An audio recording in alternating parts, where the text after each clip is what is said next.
Preview.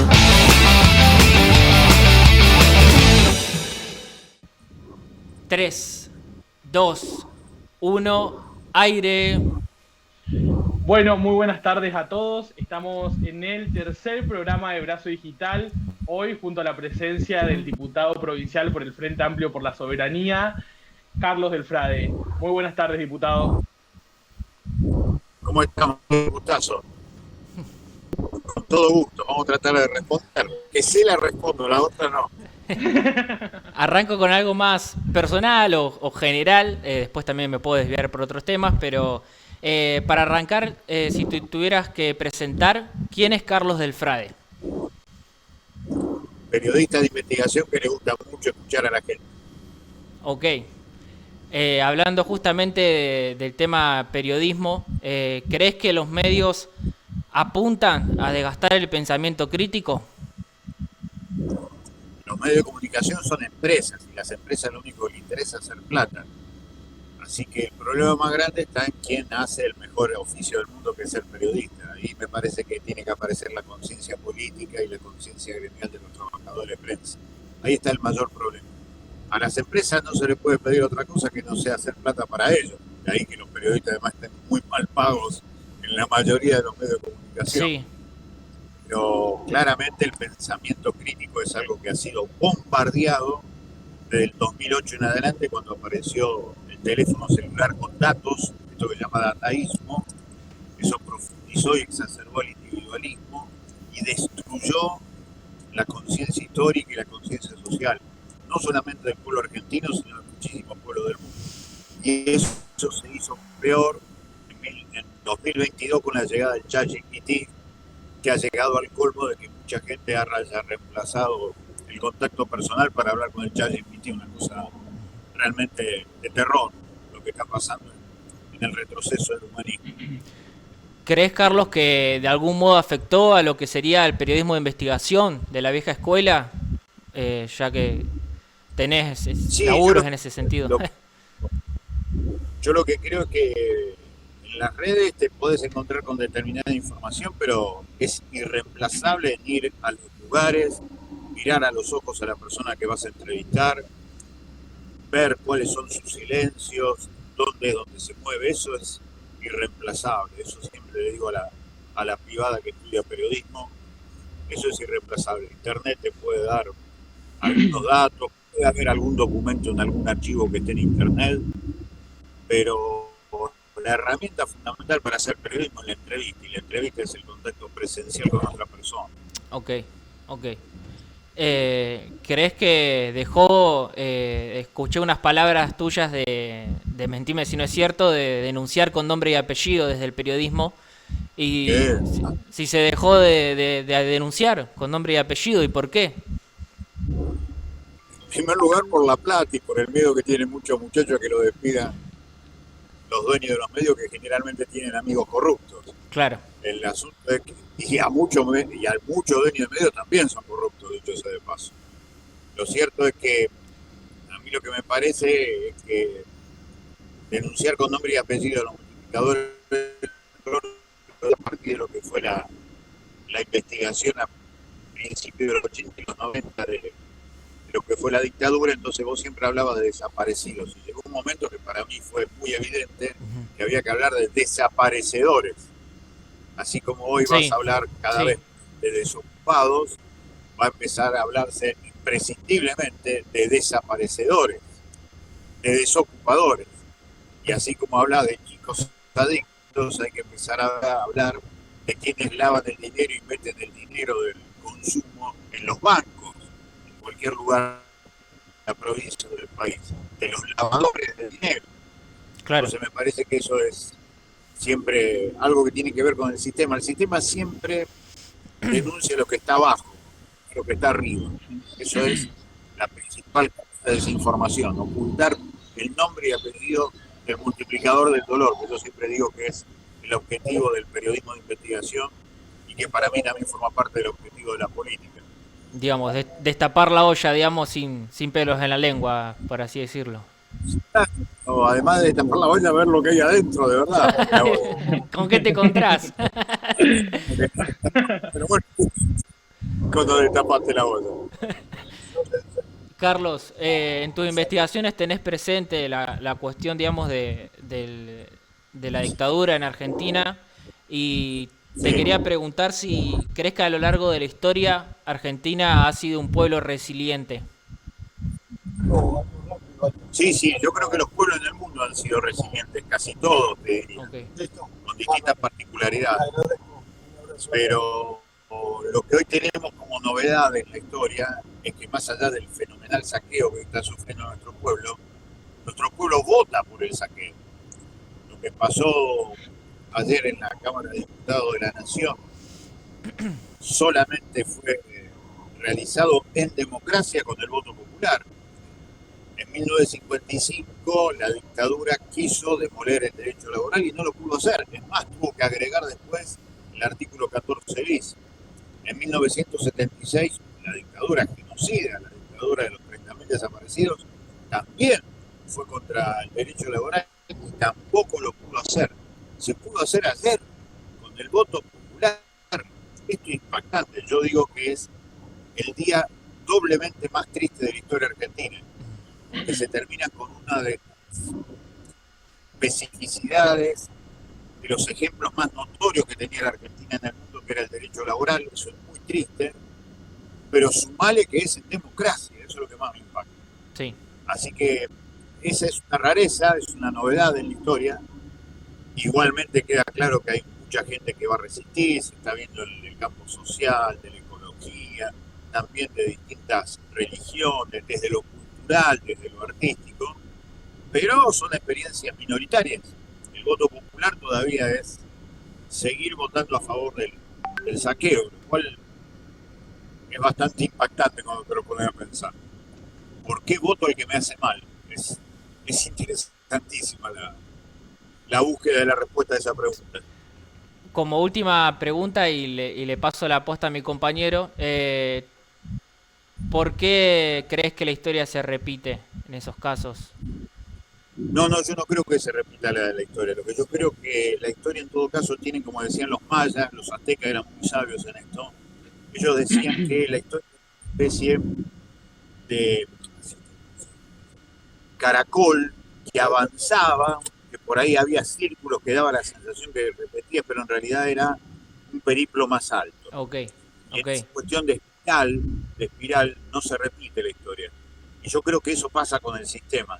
El sistema puede repetir matrices, dependencia, por ejemplo ahora, dependencia con los Estados Unidos, explotación irracional de los bienes comunes, por eso tenemos destruido el medio ambiente, destrucción de los derechos laborales, pero tiene particularidades totalmente diferentes. Esas particularidades que evidentemente la historia no se repita. Sí se dan matrices, matrices de dependencia, de explotación, de concentración de riqueza, de extranjerización de riquezas, esas matrices, pero son más que nada matrices más económicas que realmente sea una repetición de la historia. ok. Bueno, diputado, la verdad que es un honor poder contar con su presencia. Es la segunda vez que lo entrevisto. Lo entrevisté por primera vez cuando tenía 18 años, ahora tengo 21 en la ciudad de Reconquista. Sí. Y en esa misma ocasión le había preguntado sobre narcotráfico. Hay algo que me interesa mucho y es saber qué es lo que usted opina con respecto a la denominación de los grupos de bandas narcocriminales Sí. como narcoterroristas. ¿Qué opina de esa definición? Esa es una exageración, es una exageración. Hablar de narcoterrorismo acá en la provincia de Santa Fe, de lo que pasa en el departamento Vera o en el departamento General Obligado o incluso en el departamento Rosario. No, el narcoterrorismo supone, por ejemplo, la experiencia de la década del 80 de Colombia con Pablo Escobar Gaviria, en donde efectivamente había acciones terroristas, donde te bombardeaban un avión en el aire y morían más de 100 personas. Eso es terrorismo. Claro. Meterle miedo a la población con objetivos no particulares. Acá lo que vos tenés en los homicidios que hemos tenido en la provincia de Santa Fe vinculados al narco son personas muy claramente individualizadas, salvo los 4 asesinatos de marzo del 2024 en Rosario, en donde se decidió matar a cualquiera, pero no era una democratización de la muerte. Entonces ahí se podía hablar, si querés, nosotros en aquel momento hablamos de que era una especie de terrorismo rantifuso, porque nosotros sabíamos que cuando empezáramos a hablar de narcoterrorismo, iban a hacer lo que quieren hacer tanto Puyaro, Milei o Hapkin, como intendente de Rosario, de meterte al ejército adentro, que en realidad funciona como siempre lo ha querido Estados Unidos, más de control social de la población que de lucha en serio contra el narcotráfico. Para luchar en serio contra el narcotráfico tenés que cortar el negocio, que es la circulación de la guita en los bancos. Y el día del arquero vamos a ver un allanamiento en un banco. No solamente acá, en distintos lugares del mundo. Eso es lo que no se corta. El 30% del sistema financiero internacional viene del narcotráfico. Y eso está invicto, absolutamente invicto. Lo que cambia es lo que decimos antes. Por abajo, las bandas narcopoliciales barriales se van reemplazando a sí mismas. Es ahí en donde se actúa, es ahí en donde gente, por sobre todas las cosas pobres, son los que terminan habitando y hacinando las cárceles, como pasa en la provincia, y como ustedes lo saben bien, ahí en el norte profundo de la provincia. ¿Ha recibido alguna vez amenazas directas por su trabajo periodístico? Sí, varias veces, varias veces. Tal vez la más tremenda fue en el 2021, cuando Carlos Argüez, un tipo que trabajaba para el principal empresario narco de la provincia de Santa Fe, Esteban Lindor Alvarado, me muestra una lista de, suponete, 40 nombres de gente que iba a ser asesinada por Alvarado. Y en el lugar 36 estaba él, Carlos Argüez, y en el 37 estaba yo. Y en septiembre, el 6 de septiembre del 2021, lo matan a él cuando tenía supuestamente protección. Se le meten en la casa 3 veces porque no lo encontraron en la casa y le preguntaron a la mujer dónde estaba Carlos Argüez. Y a la tercera vez lo encuentran y le tiran 2 tiros en la cabeza. Wow. Eso fue el 6 de septiembre del 2021. Eso fue porque más que nada me quedé pensando en mis hijas. Después hubo otras que fueron graciosas, de tipo que me muestran una pistola en un bar muy conocido en Rosario, que en aquel momento existía, que era el bar Olimpo, en Corrientes y Mendoza. Me muestran, yo iba a buscar a mis hijas a la escuela, ahí hay una escuela pública muy conocida, el Normal 1 de Rosario. Pleno mediodía, el tipo se sienta conmigo porque yo lo conocía, se abre la campera y saca una pistola y la pone sobre la madera. Y me dice, yo vengo de parte de Luis Medina, vos nos denunciaste a nosotros, entonces pensamos con Luis y te matábamos con la pistola arriba de la mesa. Entonces yo le digo, Dios mío.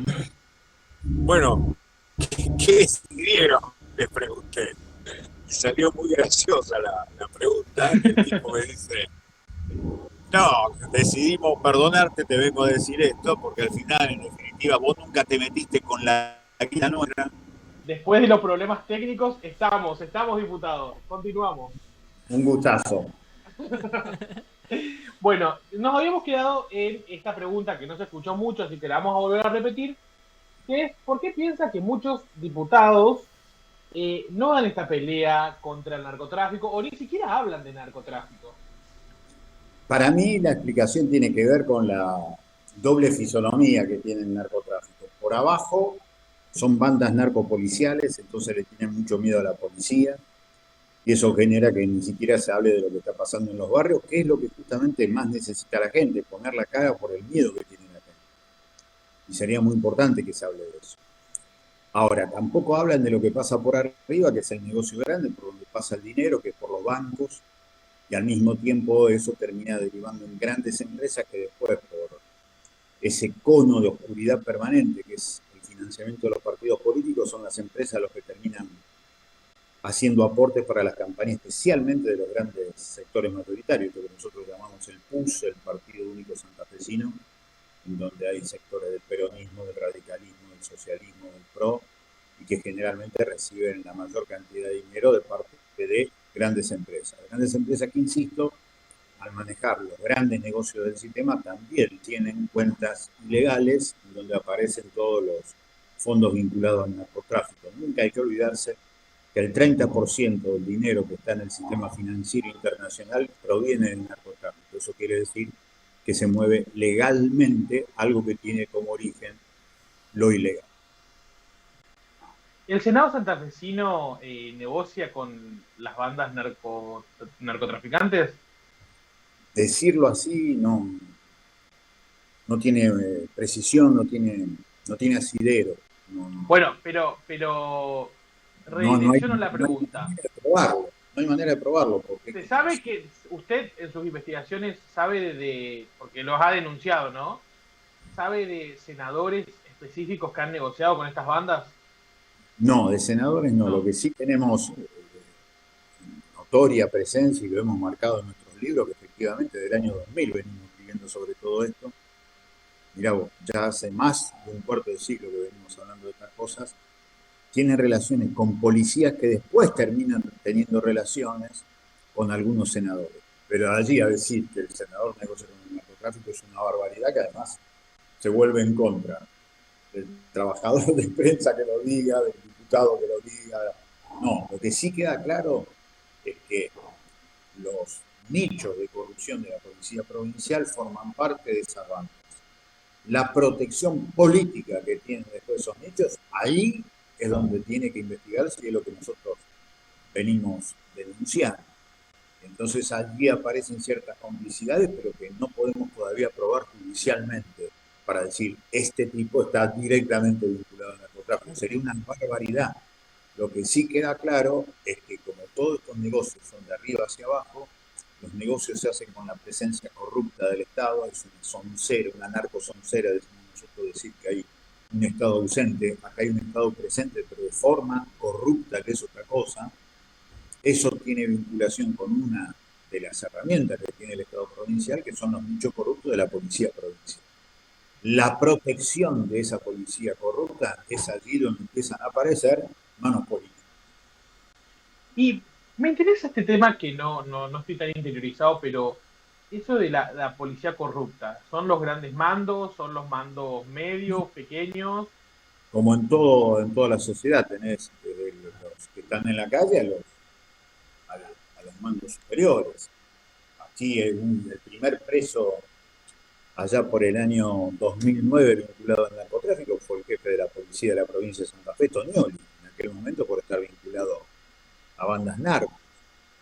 Eso era el jefe de la policía de la provincia de Santa Fe, con algo que además nosotros siempre decimos, los jefes de policía no lo designa el Espíritu Santo, lo designa directamente el gobernador de la provincia y en cada periodo deberían haberse dado explicaciones sobre lo que fue este desarrollo permanente de este gran negocio que es de arriba hacia abajo, aunque siempre se mira para abajo. Bien, diputado, ahora cambiando un poco el tema de narcotráfico, ¿no? A juventud, que es un tema que me interesa mucho, y no sé si esto se hace, pero lo voy a hacer. Me pasa algo, y nos pasa algo a los jóvenes, yo tengo 21 años, desde los 16 que voto en la elección de 2021. ¿Por qué pasa este fenómeno en que los jóvenes, por ejemplo, arriba podemos ser de derecha, incluso capaz una derecha un poco bastante fuerte, pero en la provincia o en la Cámara por ahí surgen estos fenómenos de que votan a partidos como el Frente Amplio por la Soberanía, que es un frente de izquierda? ¿Por qué pasa esto? Para mí por la cercanía. Ok. Para mí la cercanía es muy importante. Vos nos conocés o mínimamente sabés cómo nosotros nos manejamos. No, claramente. Nos manejamos en colectivo, no le pasamos gastos a la legislatura. Yo no tengo casa, tengo que alquilar. Tengo 3 años de diputado y tengo que alquilar. Y cuando termine va a ser bravo el tema, porque tengo que volver a lo que más me apasiona, que es el periodismo, y cada vez con más censura. Y yo creo que eso la gente lo ve. Y entonces el tipo que puede votar a Milei, porque me ha pasado, vota a Milei, pero nos vota a nosotros acá. Yo eso se lo agradezco, pero tiene que ver para mí con la cercanía. El conocimiento de lo cercano da una dimensión que incluso corre lo ideológico. Dice, bueno, este tipo es laburante, este tipo es honesto, se puede equivocar, pone la cara y lo termino votando. Eso para mí es maravilloso. Ojalá lo pudiera hacer muchísima gente y ojalá se pudiera expresar de esa manera. Porque yo además lo que trato de hacer ver permanentemente que somos los que más laburamos. En 10 años nunca faltamos, nunca falté, no hay nadie claro. que hiciera eso. Entonces hay ciertas cuestiones que terminan siendo respetables, por más que después al hablar de lo nacional o lo internacional haya diferencias muy fuertes con muchísima gente. Creo que eso tiene que ver. Para mí lo provincial, y ni hablemos lo local, se define por cercanía. Y pasa mucho más ahora de que los jóvenes podemos pasar quizás de, no sé si de un extremo a otro, pero de una ideología a otra. ¿Cree que eso se va a ir acrecentando mucho más? Ojalá, ojalá. Yo lo que sí espero, y parece que es fundamental, es separar, como siempre, la mala política de la buena política, el buen periodismo del mal periodismo, la mala educación del buen proceso educativo. Ojalá, recién decía en una radio en Colón, acá en Entre Ríos, ojalá que volvamos a pensar. Basta de elegir creer, hay que elegir pensar. Pensar con la cabeza Y, propia sería fantástico. diputado, y no solo los grandes monopolios están en Unidos, por ejemplo, sino también en partidos como Somos Vida, que son partidos que sacan muchos votos, pero que también funcionan como monopolios y responden a intereses, a grandes intereses, ¿no?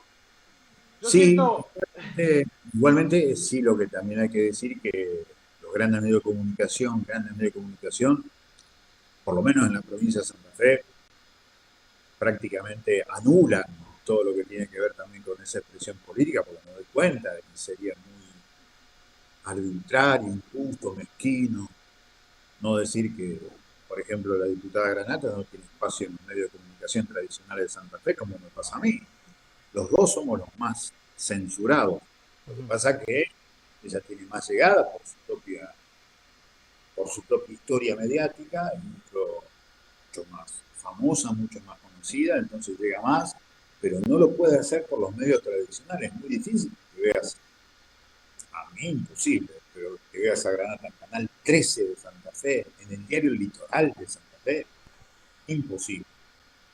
sí, pero ¿Cómo? también pasa esto. La mayoría de los santafesinos, yo me atrevería a decir más del 60%, no nos informamos, y hablo por el norte con certeza, no nos informamos a través de los canales tradicionales de la provincia de Santa Fe. Ya usted lo sabe como periodista que no consumimos periódicos, está todo más por las redes sociales y eso, pero a ver, también hay una gran diferencia con Vida y Familia, diputado, que usted, siendo el líder del Frente Amplio por la Soberanía, vive en la provincia de Santa Fe. Bueno, La referente esa es una marca clarísima. no vive en la provincia de Santa Fe y no asiste a las sesiones, a la mayoría de las sesiones no está. Claro. Sí, bueno, esas cosas existen, son reales, pero digo, yendo a la pregunta tuya que vos hacías sobre lo que significa esta cuestión de la cobertura de los medios grandes, porque a pesar de que muchísima gente efectivamente se informa a través de las redes, el peso mayoritario de la televisión abierta sigue siendo muy, pero muy fuerte. Claro. Muy, muy fuerte. Eso me parece que no hay que soslayarlo, por más que nuestra pauta de consumo informativo pase por otros lados. Se lo ha visto claramente cuando en la protesta policial, cuando las mismas familias de los policías no dejaban entrar a un medio de comunicación. Pasa lo Es, mismo, sí, sí. fue tremendo. Eso fue muy, muy claro y tenía que ver con la presión de la pauta publicitaria del gobierno provincial, de prohibir que salgan cuestiones que cuestionan justamente la política provincial. Pero no les quedó otro remedio más que después mostrarlo sí o sí. Me parece que eso también habla Sí. que cuando la gente decide hacer público algo, lo logra, más allá de que en un primer momento sufran censura. Eso me parece maravilloso. Claramente. Y más donde, y yo siempre nombro el norte porque estoy acá, pero ustedes respiran un poco más de aire de libertad, pero usted conoce el norte y sabe que acá los políticos actúan como patrones de estancia, ¿no? Donde ellos son los reyes y los otros son los súbditos. Hay que combatir eso y yo quiero agradecerle, Carlos, por esta entrevista. Luciano ahora tiene una pregunta más, pero quiero de corazón agradecerle. Nunca he tenido la oportunidad de hacerlo tan extensamente, pero lo conozco, creo en su trabajo. Yo estudio ciencias políticas, trabajo en política y quiero ser el día de mañana un dirigente político, así que siempre es bueno tener con usted contacto. Así que muchas gracias. Bueno, gracias a vos, Matías, muy generoso de tu parte. Carlos, me gustaría preguntarte, siguiendo el lineamiento de lo que venimos hablando también, ¿Cuál crees que es el medio de comunicación ideal para realizar denuncias? Siempre, siempre, siempre creo que es el escrito. El escrito, ok. Porque ahí ya no hablo de masividad, hablo de claridad. Vos cuando escribís te obligás a ser claro. Una oración tiene un principio, tiene un sujeto, tiene el verbo, el Sí, núcleo del predicado, tiene que ser bimembre, tiene que ser simple, debe ser contundente. Y eso te ordena la manera de pensar, te ordena la manera de hablar. Para mí siempre la cuestión escrita está por encima de todo. Después, si querés, lo pones en papel o lo que sea, pero lo escrito termina siendo el soporte de lo audiovisual, siempre. siempre. Cuando Ok, digo lo audiovisual, por supuesto, incluso la radio, incluso también los Instagram, las distintas redes, las distintas aplicaciones. Lo audiovisual se basa, sobre todas las cosas, en el escrito. bien escrito. La mejor manera de transmitir ideas es, primero, escribirlas, porque escribirlas con claridad ya te obliga a elegir qué va primero, qué va segundo y qué va tercero.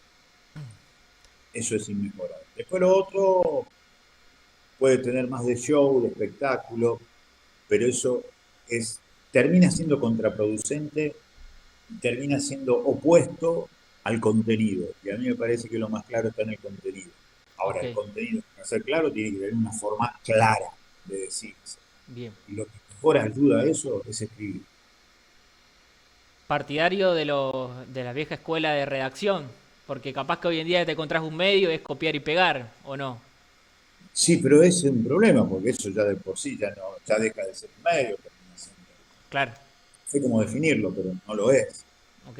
Un medio de comunicación debería producir información propia. Si es solamente copia y pegue, cualquier cosa menos Menos un algo de medio. información. Claro, la generación informativa es lo que define al periodismo de cualquier otra actividad. Y la publicación de información propia define a un medio de comunicación de cualquier otro tipo de empresa. Exactamente. Bueno, Carlos, así como Mati expresó también su alegría por lo político, yo también expreso mi alegría por lo periodístico, ya que soy Eh, recibido del Instituto 12, claro. con el que tenés buena relación, tengo entendido. Así que, bueno, agradecerte por tu tiempo, por la experiencia, por el recorrido que tenés y donarnos parte de tu tiempo para hacer esta entrevista. Bueno, para mí es un privilegio, en todo caso, más que donación es una inversión en lo que significa poder pensar en voz alta junto a ustedes. Ok, Así que muchísimas Que tenga buena tarde, diputado. Nos vemos. suerte hasta cualquier momento. Gracias. chao. Preview.